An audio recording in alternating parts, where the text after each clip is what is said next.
It was just a doll. Or so I thought. When Grandma died, she left behind a lot of old things, faded photographs, dusty trinkets, worn-out clothes no one wanted to touch. But what stood out the most was the doll. It wasn't particularly pretty. In fact, it was kind of unsettling. She had called it Mia, just Mia, like it was someone real. It was small, maybe 12 inches tall, with faded porcelain skin and glassy brown eyes that never quite looked in the same direction. Its dress was once white now, yellowed with time, stitched with tiny roses, and frayed at the edges.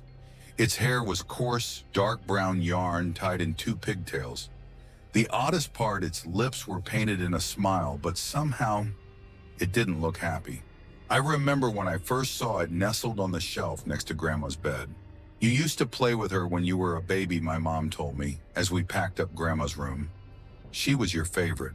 I didn't remember that at all. I didn't even like dolls, never had. "Just throw it out," I said, shrugging. But Mom hesitated. She wanted you to have it. I rolled my eyes and tossed it into one of the moving boxes. A week later, I was back in my apartment, alone. I live in Brisbane, small place, top floor, quiet neighborhood. I'd left the doll in the box with some of the other things from Grandma's room.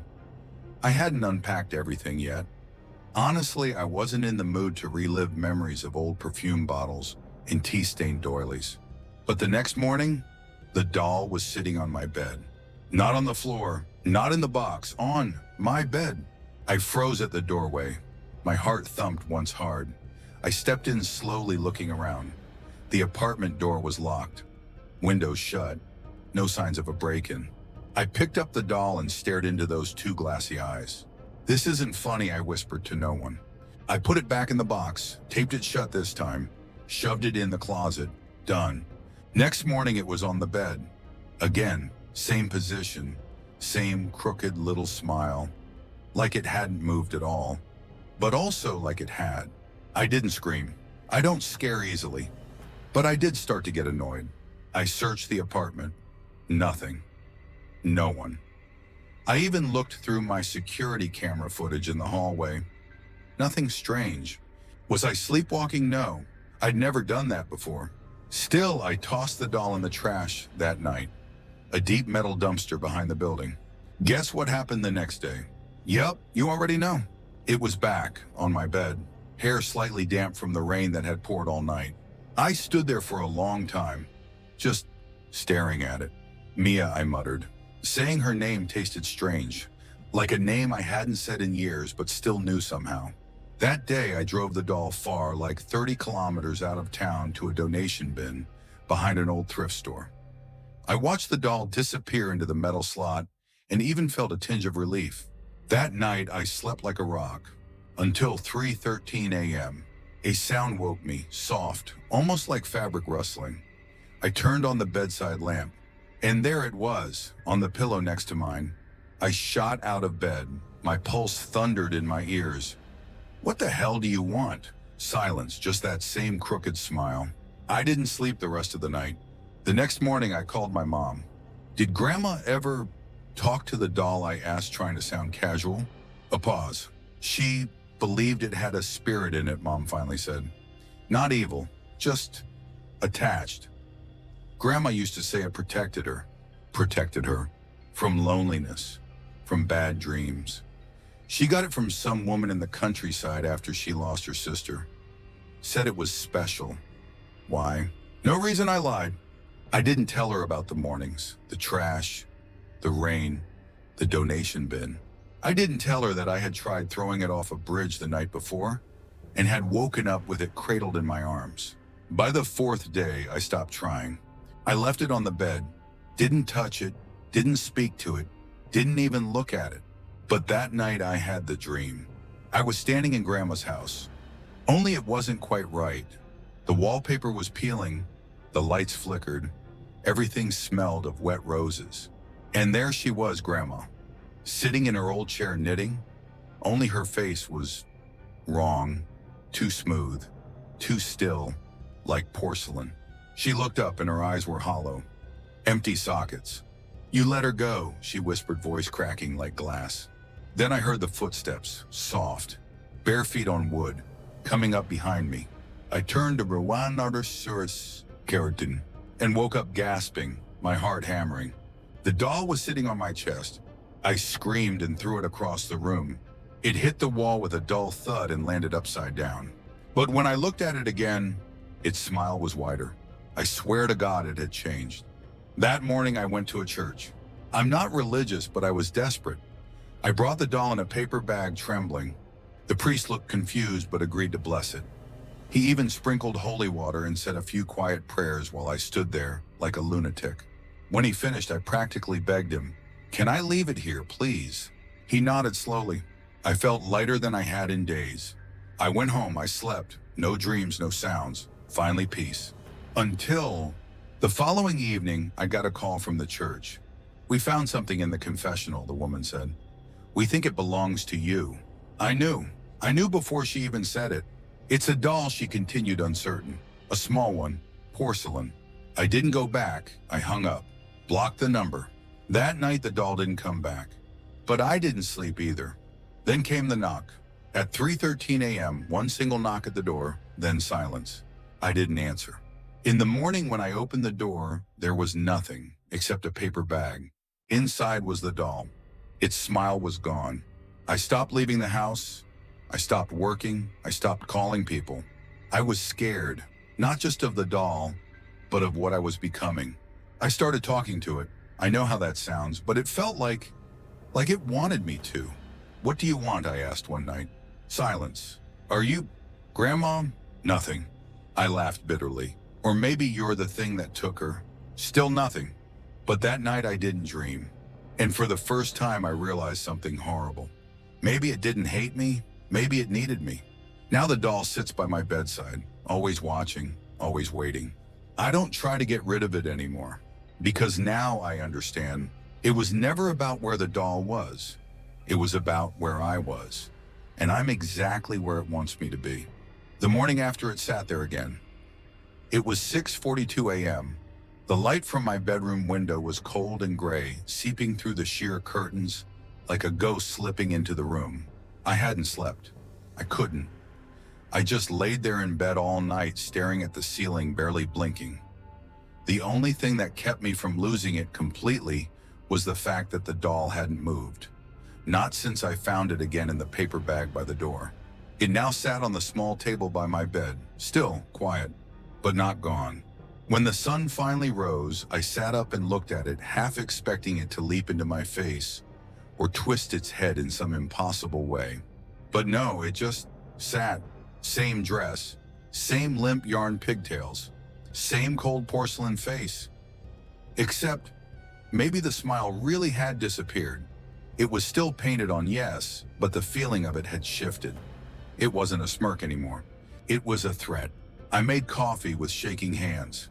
No appetite. My fingers kept twitching.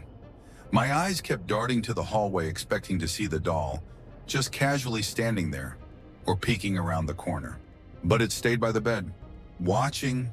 I tried to distract myself. Read a book, scrolled on my phone, turned the TV on, then off, then on again. None of it worked.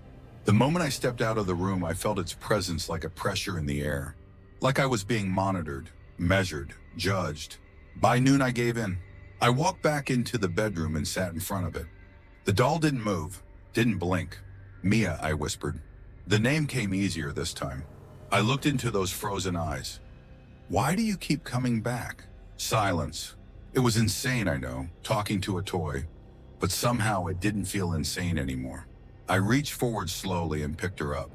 Her body was surprisingly heavy for such a small thing, cold to the touch like stone that had been left in a cellar. I turned her over. There on her back, something was scratched into the porcelain. Not printed, not painted, scratched. Letters. A word. It took a second to read through the faded grooves. Hold. Just that. Nothing more. I stared at it, chills crawling up my spine. Hold, what I whispered. Of course, no answer came. But for the first time, I didn't throw the doll away. I placed her gently back on the bed and stepped back. Careful, respectful. Maybe that was what it wanted. Later that afternoon, I finally called in sick. I told my boss I had the flu. Maybe that wasn't far from the truth. My body was exhausted, my head pounding. I felt disconnected from reality, like I was slowly being pulled into the same silence the doll lived in. I tried to nap, and for the first time in days, I dreamed without fear. In the dream, I was in Grandma's house again, but this time everything was clean, bright. There were sunbeams on the wooden floor and the scent of lavender in the air. And there she was, Grandma, alive, smiling. Her knitting needles clicked rhythmically as she sat in her chair. Mia was in her lap. "Don't be scared of her," Grandma said gently, never looking up. "She doesn't want to hurt you." "Then what does she want?" I asked. "To be remembered," she said almost sadly, "to not be thrown away." I looked at the doll in her lap, and Mia looked back. Her eyes moved slowly and locked on mine. That's when I woke up. The doll was still there, on the bed, in the same place I had left her. But she felt calmer now. The air in the room wasn't as heavy. The pressure in my chest had eased. It made me wonder, what if all of this had been my fault?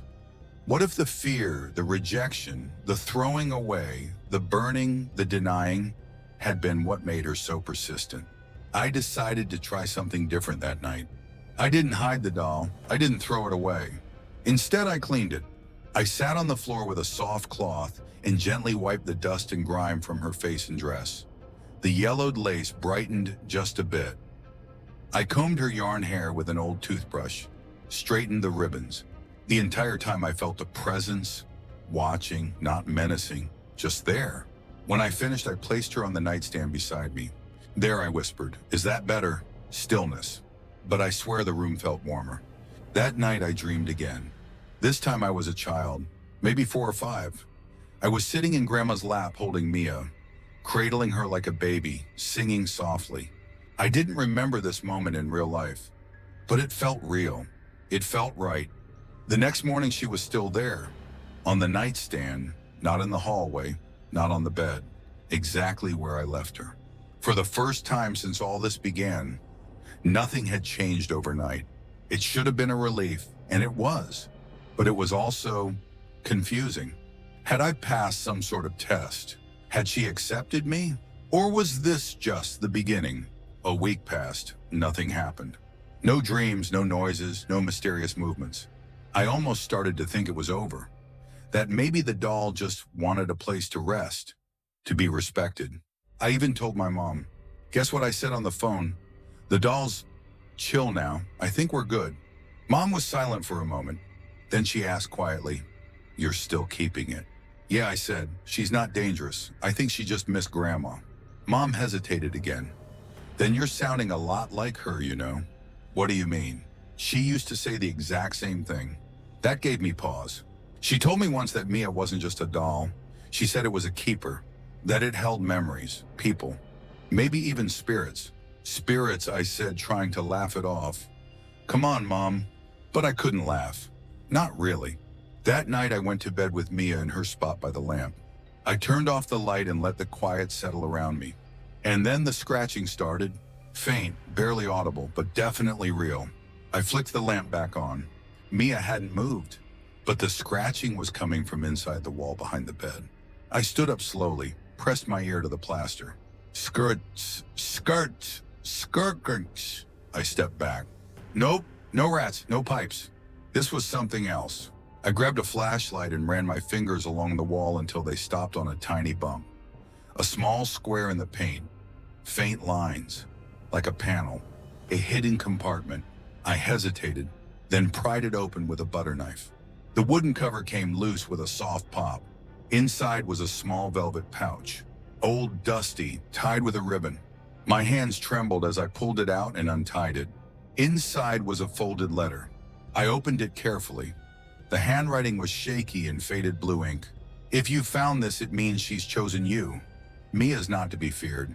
She remembers those we forget. She kept my sister with me after she passed. She kept you safe when you were just a baby. Treat her well, and she will protect you. But neglect her, and she will remind you why she was never meant to be left alone." Signed in a shaky scrawl, Grandma. I sat there for a long time, reading the note over and over. Everything made sense, and nothing did.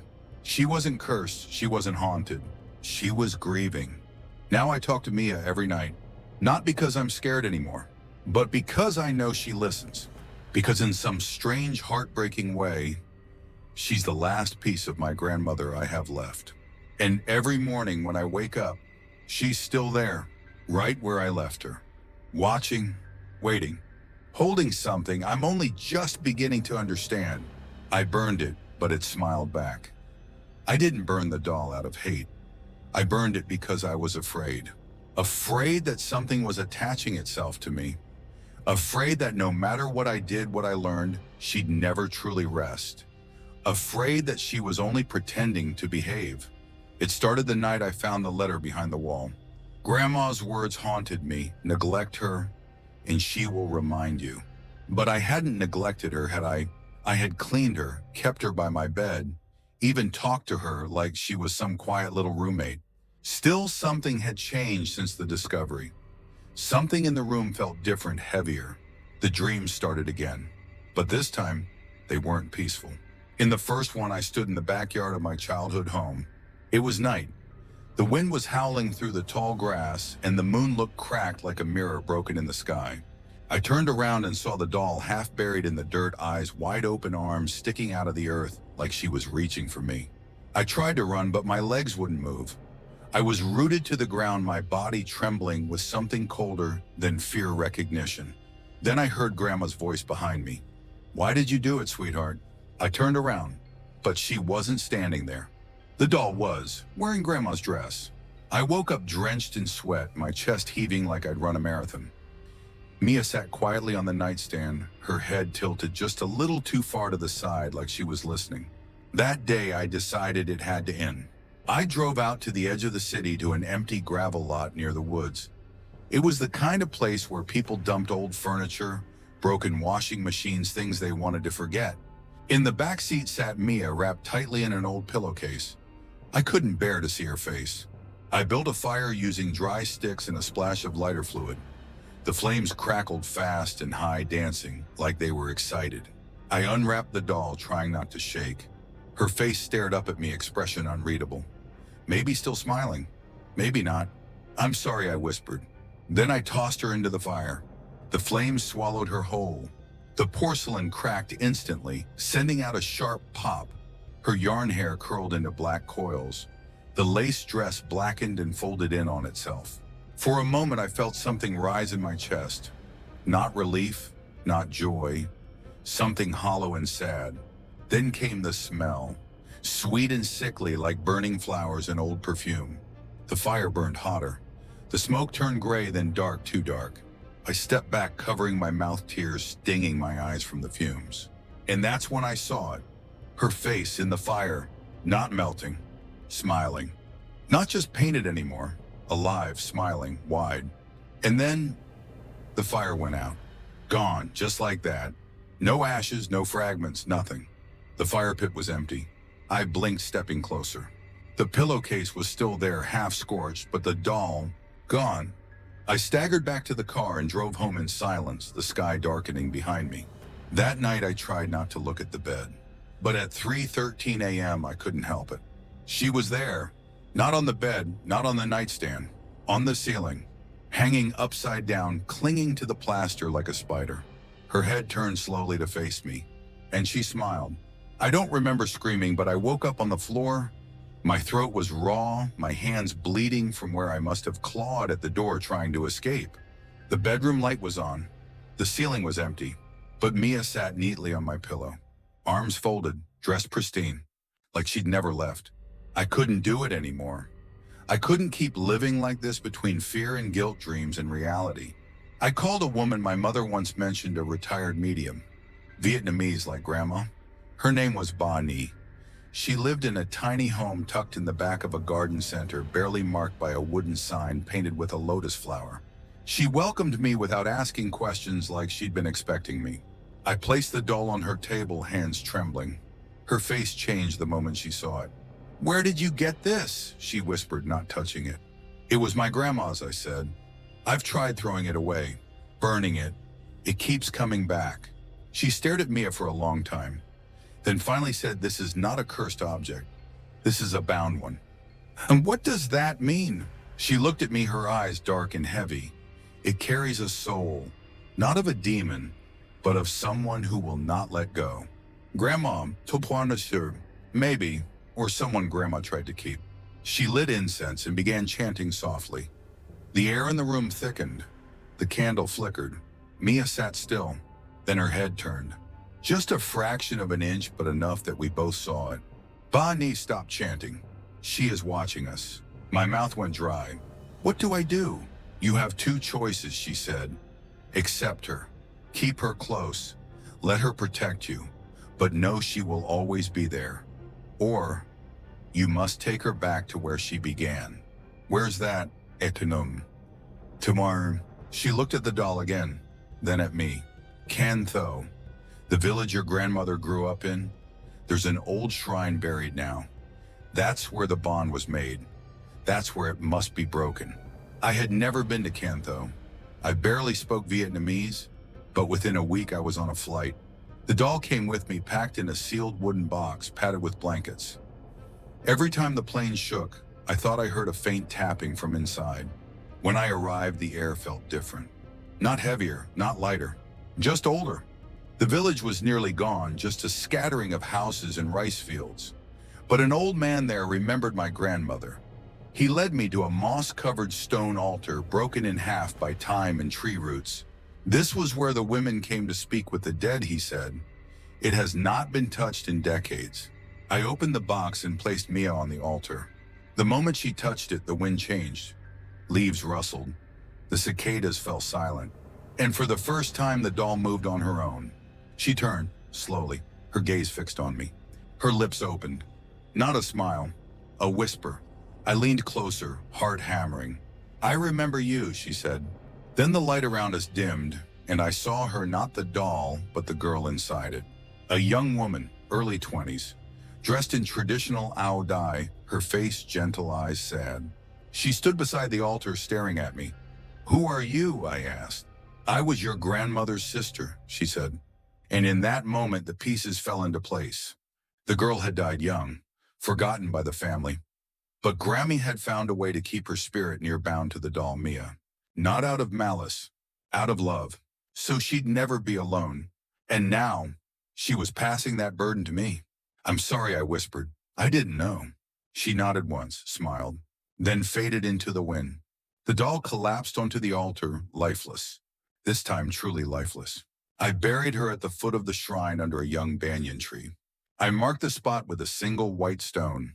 And for the first time in weeks, I didn't feel watched. I didn't feel afraid. I felt free. But even now, back in my apartment weeks later, I still find myself waking at 3:13 a.m. The air feels still, cold. And sometimes, just for a second, I hear yarn brushing across the floorboards. Grandma's warning, too late. I thought it was over. After burying the doll at the old shrine in Cantho, after seeing the spirit, after hearing her say, "I remember you," I returned home believing I had done the right thing, that I had ended something ancient, closed a door. But you know what they say about doors. They don't always stay shut. The first week back in Brisbane was quiet. No tapping sounds at night. No shadows shifting where they shouldn't. No dreams of the girl in the Ao Dai, or my grandmother staring at me with glass eyes. I went back to work, cleaned my apartment, started sleeping again. I even told my mom everything. At first she was silent. Then she said something that stayed with me. She warned me once, "Grandma, when I was just a girl," she said, "don't ever forget her. If we forget her, she'll find a way to remind us." I didn't forget her, I told her. But the truth was, maybe I had. Maybe that was why the dreams came back. It started with a scent. Old lavender and ashes. The same mixture I remembered from the fire that night in the woods. I smelled it while brushing my teeth, while cooking. Once even in the elevator. So faint but unmistakable. Then the dreams returned. Not full-blown nightmares, at least not at first. Just fragments. I was a child again in Grandma's room, clutching something cold and ceramic. Shadows moved in the corners of the room, but every time I turned to look, nothing was there. One night I heard a voice behind me say, "Why did you leave me?" I woke up sweating. The room was freezing. I turned on the light, and there on my nightstand sat a different doll. Not Mia. Something newer, plastic, blonde, smiling. But it wasn't mine. I'd never owned anything like it. I grabbed it and threw it in the trash immediately. I stood over the bin for a long time, breathing heavily. Just a coincidence, I told myself. But when I turned around, there was a folded note on my bed. It was written in my grandmother's handwriting. Just 5 words. "You should have listened sooner." I ran. I don't mean metaphorically. I mean I left my apartment, called a rideshare, and spent the night in a hotel downtown with the lights on. The next morning I returned. The note was gone. So was the doll. But something had shifted. I could feel it in the walls, like the apartment was holding its breath. That night I decided to return to Grandma's house. It had been sold after her death, but the new owners, an older couple, let me in when I explained who I was. They were kind, though clearly unnerved by my sudden visit. They gave me 20 minutes alone in her bedroom. The furniture was different, the wallpaper fresh, but the energy was still the same. I sat on the edge of the bed and whispered, "Grandma, what did I do wrong?" The room creaked softly. The floorboards seemed to shift beneath me. I waited. Nothing. As I stood to leave, I noticed something in the corner of the room, a small photo frame I didn't remember, tucked behind a lamp. It was a picture of Grandma, and in her lap, Mia. Only the doll was staring directly at the camera. Not angled like a doll, but aware. I picked up the frame and turned it over. A sticky note had been taped to the back. "You broke the bond, but not the promise." I didn't understand. What promise? I called my mom again, demanded answers. She finally told me something I'd never heard before. "Your great aunt died when she was young. There was a lot of shame. People said she drowned by accident. But Grandma always believed something. Darker took her." "What kind of promise?" I asked. "Grandma used to say, if no one remembers her, she'll be taken again. And next time, she might not come back alone." I went cold. "She said the doll didn't just hold her spirit, it held the deal." "What deal?" "A deal to keep the dead in the past and not let them bleed into the present." I sat on the floor for a long time after that, shaking. I realized something terrifying. In trying to set Mia free, I may have broken something that was never meant to be broken. That night I returned home. I didn't turn on the lights. I just stood in the doorway listening. The apartment felt like a tomb. I walked into my room and stopped. There was a new doll on the bed. Not Mia, not the blonde one. This one was stitched from cloth, its face sewn into a twisted smile, its hands painted red. Pinned to its chest was another note. 3 warnings, this is your second. I couldn't breathe. My body screamed to run to get out, but my feet refused. I picked up the doll and felt something inside it, hard and cold. I tore open the back and pulled out a small glass shard, a mirror fragment. When I held it up, I didn't see my own reflection. I saw Grandma, standing behind me, mouth open, screaming. The glass dropped from my hand and shattered on the floor. I spun around, nothing there, but the reflection was still burned into my vision. The next day, I went to see Bonnie again. She looked at me with tired eyes and said, "I warned you. You went too far." "I buried her," I said, nearly begging. "I did what you told me." She shook her head slowly. "You ended the ritual, but not the bond. Mia wasn't just a vessel, she was a guardian. You let the gate open." I stared at her, horrified. "What gate?" "To the place the dead don't speak, the ones not meant to return." She handed me a small pouch of herbs and a strip of red cloth. "Place this above your door, and whatever you do, don't speak her name again." That night I did as she said. I placed the charm above the door, lit the herbs, repeated the chants, but sleep didn't come. At exactly 3:13 a.m., my apartment went cold. The lights flickered. My phone powered off by itself. Every appliance stopped humming. Then I heard the sound. Tiny feet running across the ceiling. Faster, then slower, then silence. Then a voice. "Tornacious sortiers. Do you remember me now?" I screamed and bolted from the bed, flipping on every light. But I already knew the final warning was coming. And Grandma's voice echoed in my mind. "Don't ever forget her." But I had, we all had. And now, she wasn't alone anymore. Eyes that moved on their own. When you live in constant fear, you begin to question reality. Did I really hear those footsteps across the ceiling? Was it actually a voice whispering? Do you remember me now? Or had my mind become so fractured that it was creating the nightmare for me? I wasn't sure anymore, but I knew one thing. Something was watching me. Not figuratively, not metaphorically. Literally, watching. And it wasn't Mia anymore.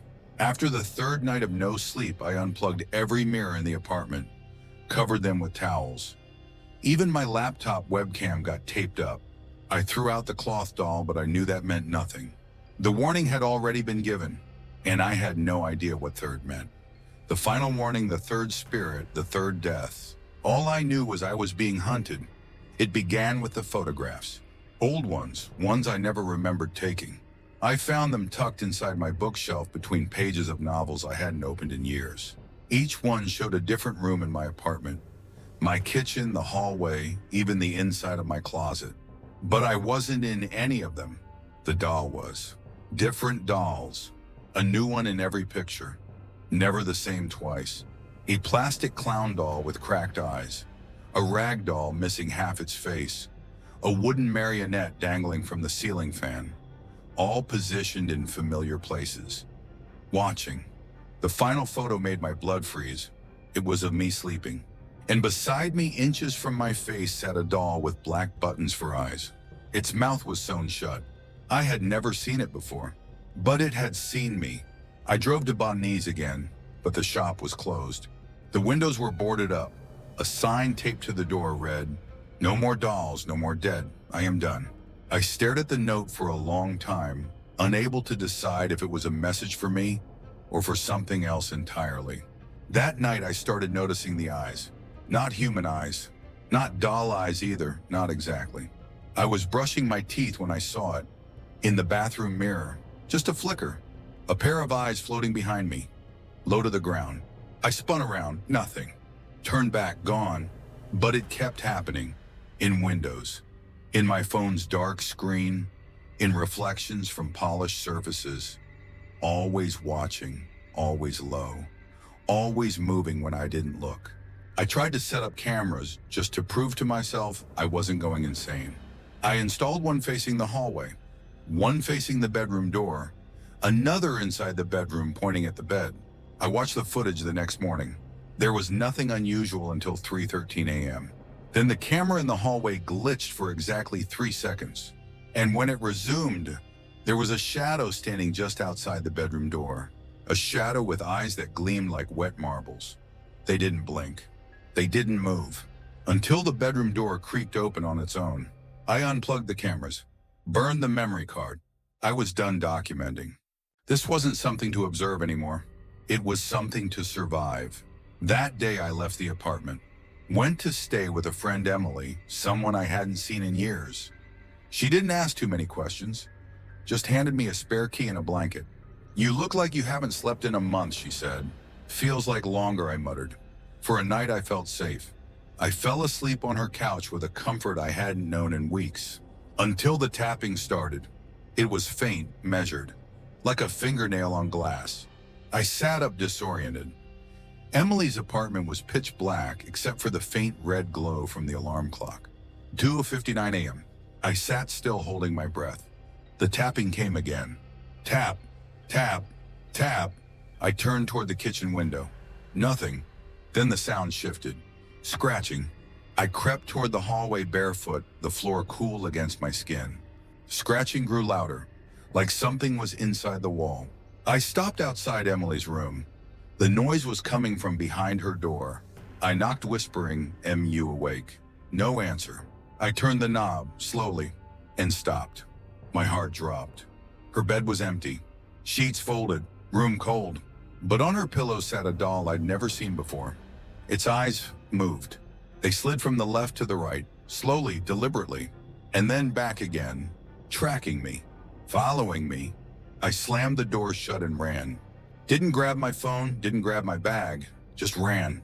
When I looked back, the apartment building seemed smaller, like it had shrunk in the night. Or maybe I had grown smaller. Or maybe something inside me had changed. I went to the only place left that felt safe. My grandmother's grave. It was quiet, the cemetery nearly empty at that hour just before dawn. I sat by her stone, hugging my knees, whispering like I did when I was little and afraid of the thunder. "Grandma, I'm sorry." I waited. Nothing. Then a wind moved through the trees and I smelled lavender. The same lavender from her bedroom, from her clothes, from the doll. I turned and saw someone standing beside the gravestone. Not a ghost, a little girl, 6, maybe 7, in a tattered nightgown. She looked at me with wide, glassy eyes, and in her arms she held Mia. But Mia wasn't porcelain anymore. Her eyes were no longer painted on. They blinked. Once, twice. Then they rolled back until only white remained. The little girl stepped forward, and for the first time she spoke. "She's not done." I blinked and she was gone.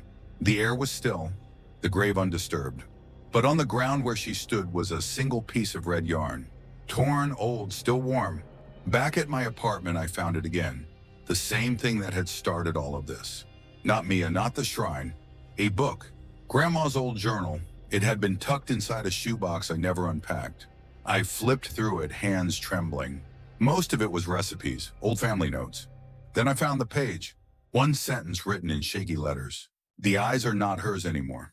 Below it, a list. "Don't burn her. Don't bury her far from family.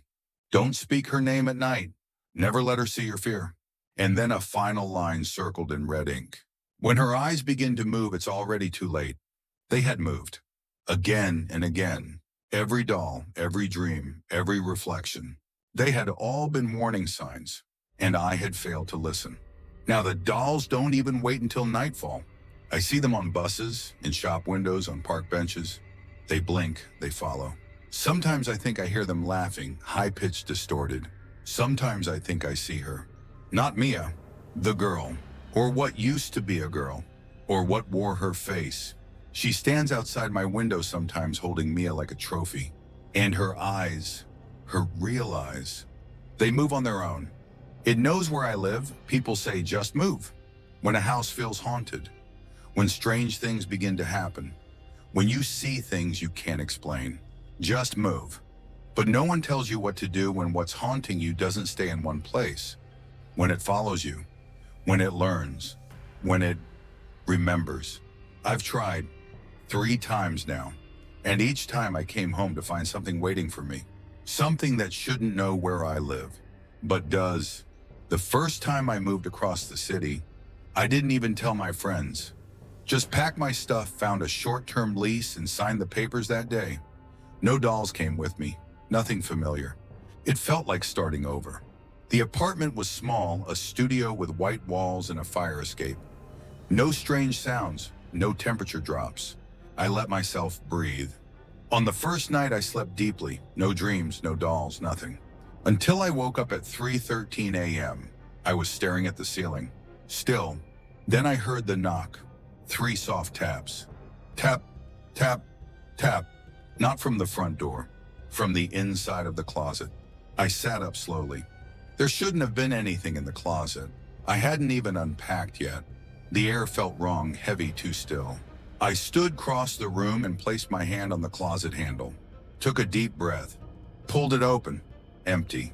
Except, on the floor sat a single porcelain arm. Delicate, pale, the kind Mia once had. I left everything behind and moved again the next morning. The second place was further out, a town I'd never even heard of 2 hours away. I rented a basement apartment under an old Victorian house. The owners were elderly, kind. They didn't ask questions. I didn't give them any. The first week was uneventful, peaceful even. I stopped waking at 3:13. I stopped smelling lavender and ash. I stopped hearing scratching in the walls. I started to hope. Then one morning I opened the mailbox. Inside was no letter, no package. Just a small old-fashioned shoe button eye. Round black, staring up at me from the bottom of the box. I didn't touch it. I left it there. By the end of the day, it had disappeared. That night I heard the sound again. Tiny feet on the ceiling, even though I was in a basement. The third time I didn't even bother packing. I left in the middle of the night, booked a long-term motel outside Brisbane, under a different name, paid cash. No phone, no laptop, no social media. I erased myself as best I could. But you can't erase what remembers you. On the third night in the motel, I woke up to the faint smell of burning yarn. The alarm clock read 3:13 a.m. I didn't look around, didn't breathe, just laid there frozen under the covers listening. That's when I heard the voice. Not outside, inside my head. Soft, childlike. You can leave the house, but you'll never leave me. I knew it then. Running wouldn't help. Changing addresses wouldn't matter. Because it wasn't the doll. Not anymore. It was what lived through the doll. And it knew where I lived because it lived in me now. I started noticing changes. Small ones at first. My reflection in the mirror lagged behind by half a second. Sometimes my voice sounded like it wasn't just mine anymore, like someone else was echoing under it. My thoughts weren't always my own. I'd find myself whispering names I didn't know, places I'd never been in, languages I didn't speak. Once I looked in the mirror and saw my mouth moving while I stayed silent. I went back to my childhood home. The house was empty. My mom had moved out after things started going wrong. She told me not to come back, that the past should stay buried. But it wasn't buried. It was in every corner of that place. In the cracks of the tiles and the grain of the wood, in the scent of my grandmother's old quilt that still hung in the hallway, and in the basement where Grandma used to keep boxes of old clothes and forgotten things I found in the trunk. It was the one she always told me not to open. It hadn't been touched in years. Dust layered thick across the top. The lock was rusted shut, but when I touched it, it clicked open on its own. Inside were photos, hundreds, maybe thousands, all of girls, different ages, different time periods, but all holding the same doll, Mia. And in every photo, the girls looked terrified. In the very last photo, the doll sat alone. No girl, just Mia, on a chair in the center of an empty room. And behind her, me. But the photo was old, yellowed with age. 50 years old, maybe more. I stared at it until my hands began to shake. It wasn't possible. Was it best? I took the trunk upstairs and spread the contents across the kitchen table. As I examined each photo, I began to see a pattern. Every few decades, a new girl. Every few decades, a new keeper. Was this a cycle? Had Mia not come back to me, but simply come through me? And now she wasn't bound to a doll anymore. She was bound to me. I stayed up all night researching, digging through old papers, reading my grandmother's notes. She had written something in Vietnamese on a yellowed receipt stuffed deep into one of her cookbooks. I translated it with an old dictionary. Not haunted, not possessed, inherited. That was the word I never considered before. Inherited. A legacy not of blood but of memory. The doll wasn't just a cursed object. She was a vessel. And now the vessel was me. I started dreaming again. This time I wasn't alone in the dreams. I stood in a room with a dozen girls. Some young, some old, all staring forward, their mouths sewn shut, their eyes hollowed, replaced with buttons or porcelain or glass. They stood in a circle around me, and behind them something moved, a shape, not human, not doll, something in between. A voice echoed through the room. You were the last, now you are the first. I woke up screaming. The motel walls felt like they were closing in. I grabbed my things, what little I still owned, and ran into the street barefoot, still in my sleep clothes.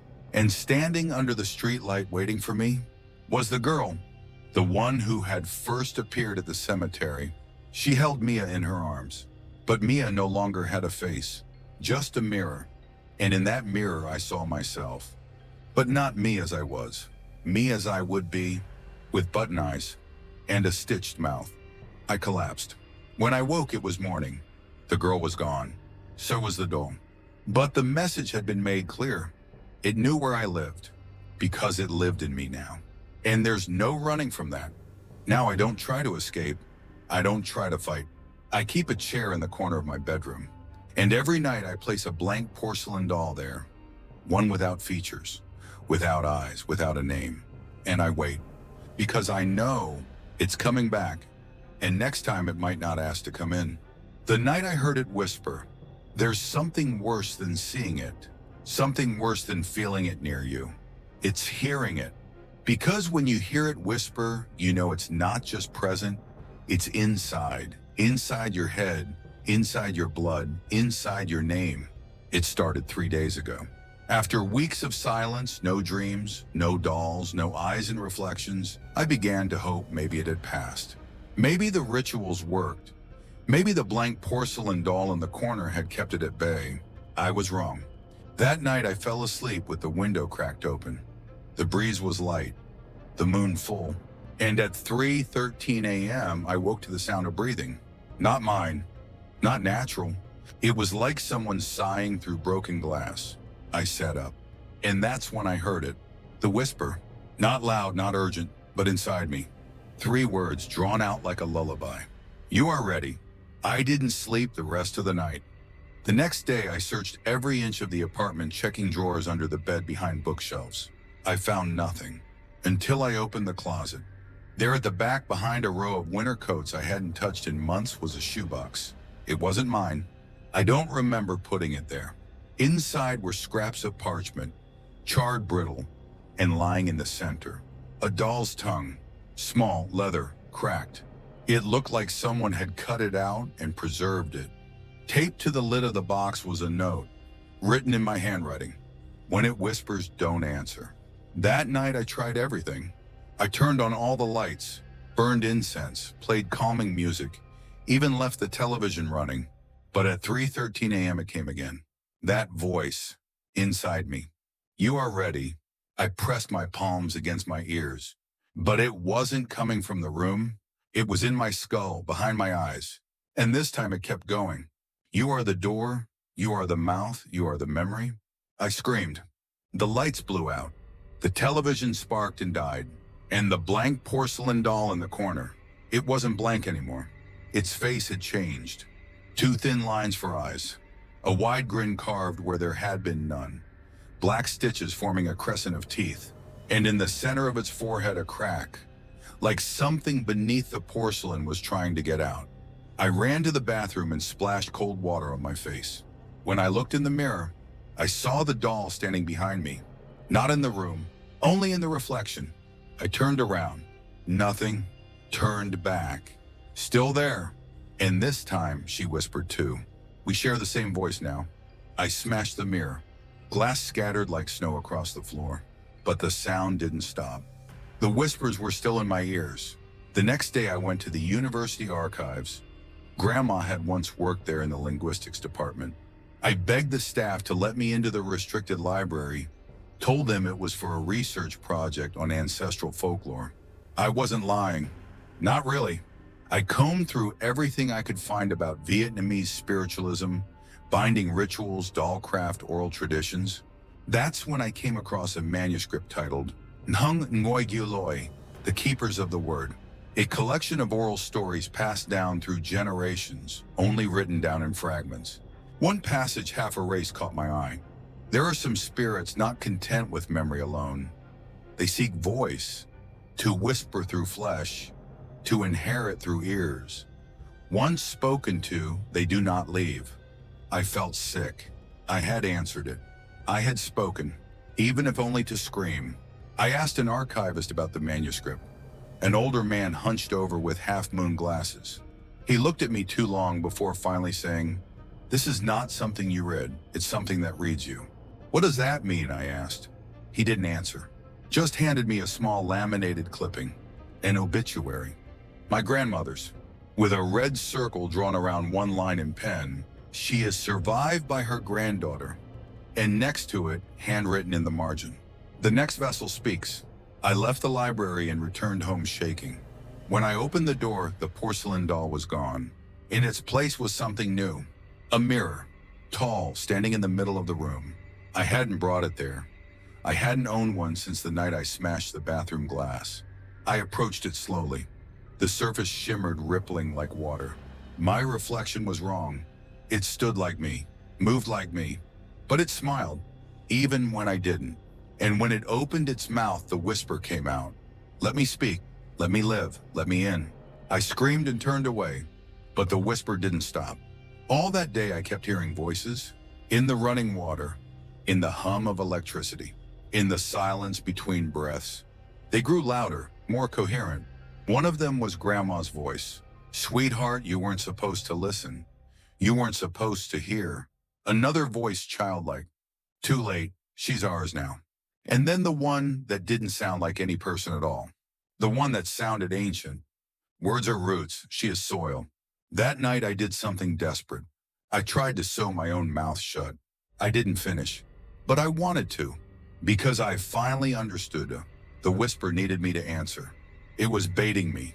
Every time I responded, even with a cry or a sob, it took more. Of my mind, of my voice, of my will. And soon, there wouldn't be anything left to fight back with.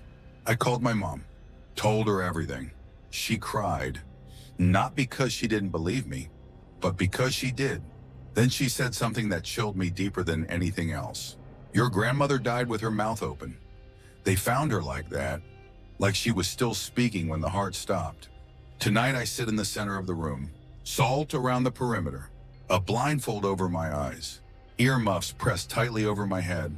I am trying to deny its senses, trying to starve it of attention. But even now I feel it in the floorboards, pacing, whispering, not into the room, into me, because it doesn't need ears anymore. It knows I hear it even in silence, and it knows that I've already listened too long. My voice isn't just mine anymore. My dreams aren't just mine anymore. My body, my name, my story, all slowly rewritten. And tonight I heard it whisper something new, something final. "Tomorrow you won't remember you were ever alone." The old photo, she was holding it. You never expect your past to change. Photos are supposed to stay the same, locked, unchanging, a captured truth. But that's the thing. Truth bends when the thing watching you learns how to twist it. It started with a shoebox, the one I'd brought from Grandma's house years ago. I thought I had emptied it, burned the remnants, destroyed the last threads that tied me to her and to the doll. But as I cleaned out the top shelf of my closet, there it was again, right where I'd found the tongue. Except this time it wasn't empty. Inside was a single photograph, black and white, curled edges, old. It showed a young girl sitting in front of a crumbling stone house in the countryside, barefoot, head tilted. At first I didn't recognize her, until I looked closer and felt the floor vanish beneath me. It was me. But it wasn't a photo I remembered ever taking. I was wearing a dress I'd never seen, hair longer than it had ever been. The setting didn't look like anywhere I'd lived. But my face, it was mine. And in my lap, clear as day, she was holding it. "Mia." I flipped the photo over. One word had been scrawled on the back in pencil. "Tralai." Return it. I took the photo to a local historian, an older Vietnamese woman named Mrs. Duong, who worked at the Cultural Preservation Center. She took one look at it and the color drained from her face. "This photo is over 70 years old," she whispered. "That's not possible," I said. "That's me." She looked up at me with eyes that carried too many stories, too many ghosts. "No, that's not you," she said softly. "That's the one who came before you." She pulled a binder from her shelf. Inside were black and white photos of Vietnamese rural families taken in the 1940s and 50s. Halfway through the binder, she pointed at another girl, different but familiar. "Same dress, same doll. I've seen this face before," she said. "Always different names. Always the same story. They appear in photographs they never took. They hold what they shouldn't, and they forget who they were." I asked her what it meant. She didn't answer directly. She just handed me a newspaper clipping yellowed with age. It was a missing person notice. A girl named Lei Mai Huang disappeared in 1952, age 16. The photo next to her name, identical to me. Same smile, same tilt of the head, same doll in her lap. I dropped the paper. My voice barely came out. "I don't understand. Is this reincarnation?" Mrs. Duong shook her head. "Not reincarnation, inheritance." She pointed to a phrase beneath the photo. "Last seen carrying a gift from her grandmother, a porcelain doll passed down through 3 generations." It wasn't just a cursed object. It was a legacy. One that fed on memory, identity, voice. Passed down like a name you never agreed to carry. And now I was carrying it. I returned home with the photo in hand. Every time I looked at it, something in my bones ached. like a memory I'd buried was trying to dig itself back up. That night, I sat on the floor staring at it. I whispered the word from the back, Tralai. And in that moment, the room grew cold. The lights flickered, and somewhere in the shadows, I heard it again. The whisper, not from behind me, not inside my head. From the photo, return what was never yours. The next morning, the photo had changed, just slightly. My face wasn't smiling anymore. My eyes looked off to the side, wide and terrified. The doll in my lap, its head was turned, looking directly at the camera, at me. I decided to return to the shrine in Cantho, where I had first tried to bury Mia. It was my only lead, my only thread. I didn't tell anyone, just flew quietly, carrying nothing but the photo and my grandmother's journal. When I arrived, the area was overgrown. The small wooden altar half broken, charms and ribbons had been torn from the trees. It looked like no one had visited in years. I dug into the dirt beneath the tree where I had buried her. Nothing. No doll, no box, no ash. Just a hole, empty. And etched into the roots of the tree as if carved by tiny hands were 3 words. You are mine. As I turned to leave, an old woman appeared on the path.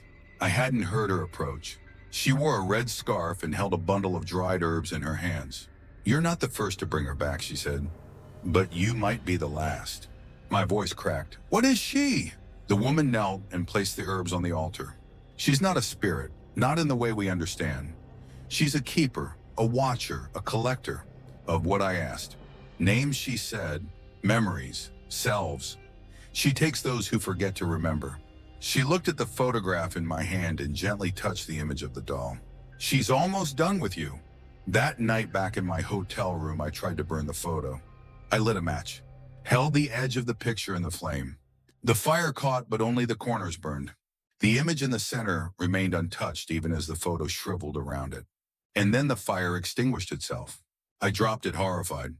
The photo now showed something new. My reflection in the doll's eyes. I wasn't holding it anymore. It was holding me. The whisper returned stronger than ever. You held me in your heart. Now I hold you in mine. I covered my ears, screamed. And through the scream, I heard another voice. Grandma's. You must give it back, not to the earth, not to fire, but to the one who first gave it. I understood. I had to find the original. The first photo. The first girl. The true beginning. I returned to the cultural center, begged Mrs. Duong for access to the oldest records. Together we found it. A black and white daguerreotype from 1894. A girl sitting in front of a house made of stone and bamboo. In her lap, Mia. But this time the girl's face had been scratched out, on purpose, and carved into the back of the plate. Jung Hin Bao Mat Ko Ai, do not look into her eyes. We scanned the plate. High resolution, zoomed in, and in the doll's face, etched so faintly it was almost invisible, was a name. Not Mia, but something older. Illegible in modern script, a dead language. Mrs. Duong stepped back. She's not from here, she whispered. And then her nose began to bleed. She collapsed moments later, eyes wide open, frozen, silent, just like Grandma. I write this now from the hospital waiting room. They say Mrs. Duong is unresponsive. No trauma, no stroke, no physical cause. But her mouth is open. Mid-sentence. Like she's still trying to whisper something. Like she tried to speak the name. The photo sits beside me. The image keeps changing now. Sometimes it's me. Sometimes the girl from 1952. Sometimes one I don't recognize at all but feel I should. And sometimes just the doll. Smiling, closer, each time. I don't know how much longer I have. But I know one thing. I wasn't the first. And if I don't end this, I won't be the last. Why it chose me. There's a moment in every haunting when you stop asking how to stop it. And start asking why did it pick you? Why your name, your blood, your family? Why does it know where you live, what you dream, and how you scream? This is that moment. The one where I stopped running and started digging.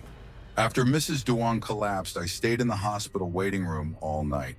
The nurses couldn't explain it. Her vitals were stable, but her eyes wouldn't move. and her lips were frozen mid-word like she was still in the middle of speaking something unspeakable.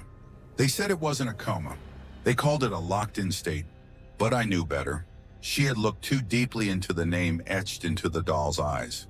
She had tried to know, and knowing is how it begins. When I left the hospital, I didn't go home.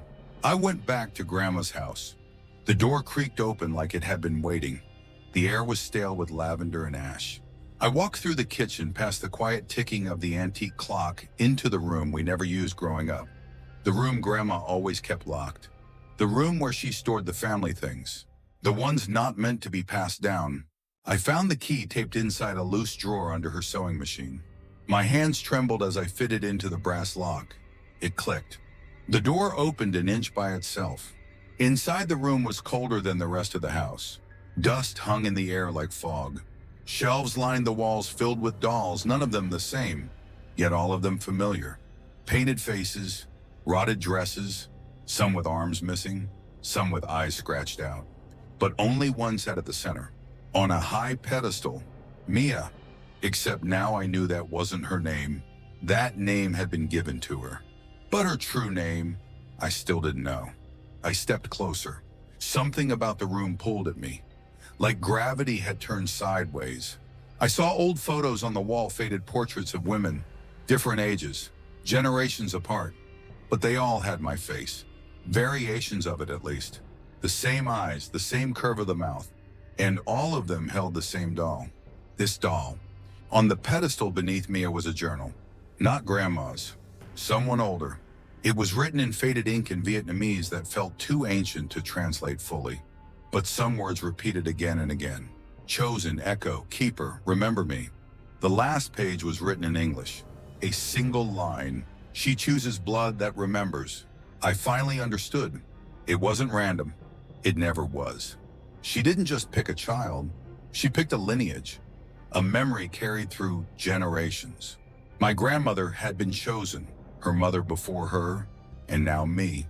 Because I remembered, even before I was born, even before I knew the stories or saw the doll, I had already dreamed of her. The girl with button eyes, the voice like ash, the feeling of someone sitting at the edge of my bed when I was 5 years old, whispering in a language I couldn't speak. I was born knowing her. That's why she chose me, because I never forgot her. But why? Why collect us? Why follow families through time? Why speak only to those who listen in dreams? That night I got my answer. I was sitting in the living room with all the lights on. No candles, no shadows, just brightness. I had placed the photograph on the table beside Grandma's old porcelain teacup. And I sat and waited. And she came. Not through the door. Not from behind me. From within.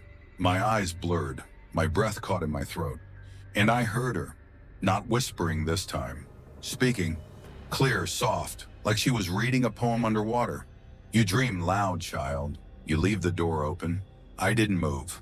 I didn't speak. I listened. Because for the first time I could hear her truthfully. Once I was a girl too, forgotten by time, voiceless in death, erased. She paused. So I chose a mouth, a voice that would remember me. I chose a child, and she chose another and another until you. I whispered, why me? Because you asked to know. And in that moment I remembered something. I had found the doll as a child. Long before I thought I had. I had whispered to it. Held it, told it secrets. I had asked, now Marin Humi, who are you? And she had answered, but I had forgotten. Until now. I opened the journal again, ran my fingers over the pages, and beneath the ink I saw a name scratched faintly into the leather cover, barely visible under the right light. Nukta. Not Vietnamese, not anything I could trace online. But when I whispered it, the walls shuddered. The dolls on the shelves turned to face me, all at once. Mia's head tilted, her eyes blinked, slowly, and she smiled. You remember now. The lights exploded overhead. Glass shattered across the floor. In every mirror, every reflection, I saw her. Not the doll. The girl behind the doll. The girl she had once been. Eyes empty, mouth stitched. Bound to silence. And now, she was using mine. The next day, I returned to the hospital. Mrs. Dong was still in the same state, but when I stood beside her, her eyes flicked to mine. Just once, and her lips moved, forming the same name, Nokta. Then she stopped breathing. No struggle, just silence. Her mouth open, eyes wide. And I knew the transfer was complete. The voice inside me isn't separate anymore. It doesn't whisper at night or hide in reflections. It speaks when I speak. Sometimes I feel my jaw move before my mind forms the thought. Sometimes I catch myself smiling in mirrors I don't remember looking into. Sometimes I see her shadow pass just behind mine like a film double out of sync. I asked why it chose me, and now I know.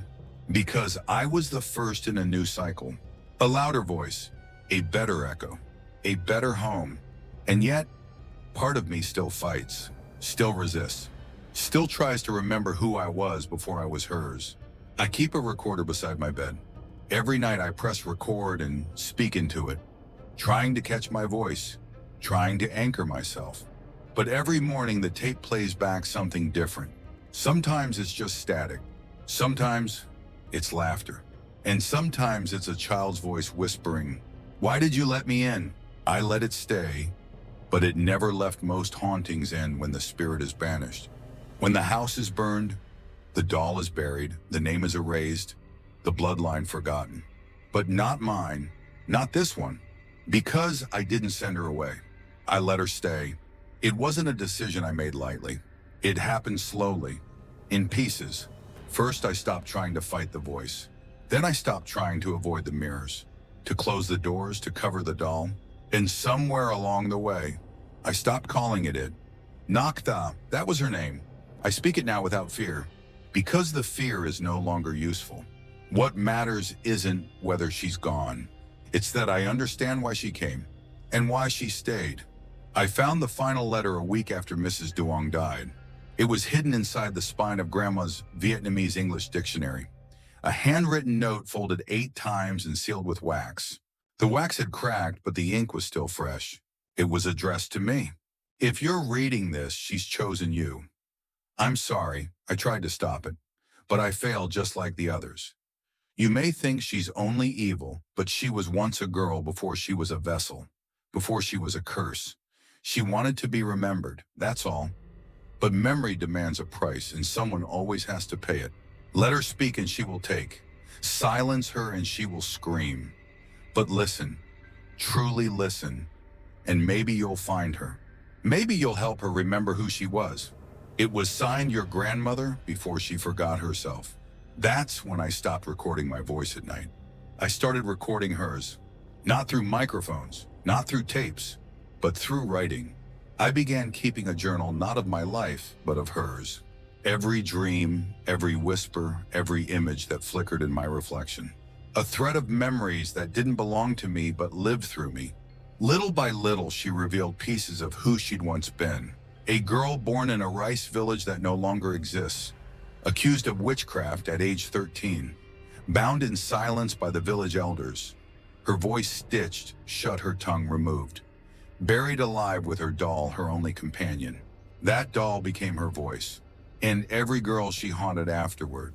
She was trying to finish her sentence.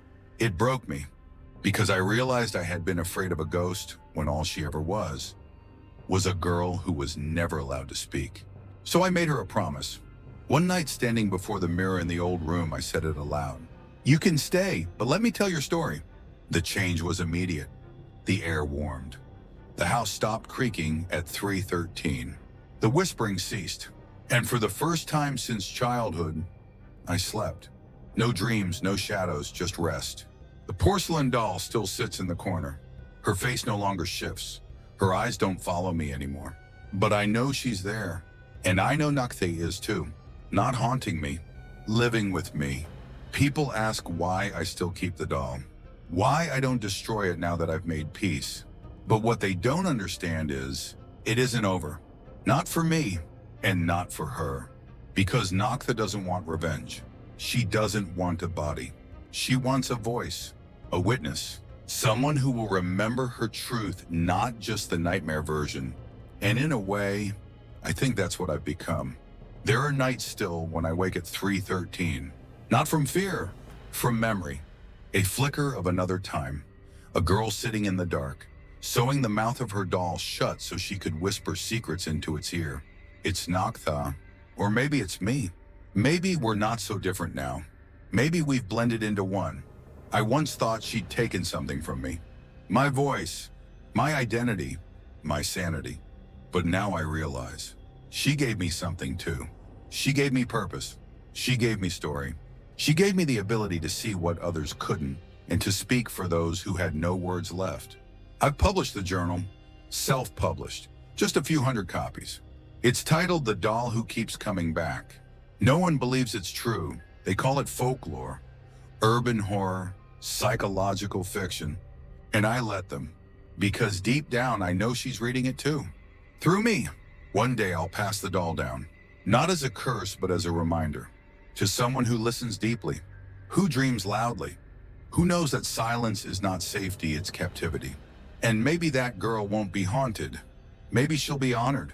Because Noctha doesn't need to possess anyone anymore. Not if her name is spoken with love. Not if her truth is remembered. And not if anyone keeps her story alive. People assume haunting ends when the spirit leaves.